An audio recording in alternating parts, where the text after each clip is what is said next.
Selangor Taman mass பூச்சோங்கில் நீர் சுத்திகரிப்பு ஆலை நிர்மாணிக்கப்பட்டு வரும் இடத்திற்கு அருகே நேற்று மாலை ஆற்றங்கரை சரிந்து விழுந்தது. இதனால் தண்ணீர் உடைத்துக் கொண்டு வெளியேறியதில் அக்கட்டுமான பகுதி சுமார் 19 மீட்டர் ஆழத்திற்கு மூழ்கியது.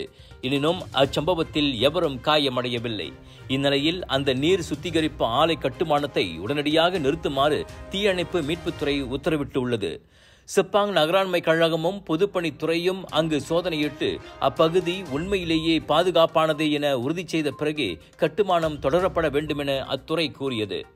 அப்பகுதியில் ஆற்றங்கரை அடுத்தடுத்து சரிந்து தண்ணீர் வெளியேறுவதும் கட்டுமான தொழிலாளர்கள் பாதுகாப்பு கருதி ஓடுவதும் வைரலாகியுள்ள வீடியோவில் தெரிகிறது. உங்கள் சிறந்த ஆரோக்கியத்திற்கு அளவான எண்ணெயுடன் சிறந்த முறையில் தயாரிக்கப்பட்ட சைவம் அசைவத்திற்கும் பொருந்தும் சூப்பர் ஊறுகாய், பச்சை கொடி சிவப்பு மீன் சின்னம் கொண்ட ஸ்ரீ மீனாட்சி ஊறுகாய்.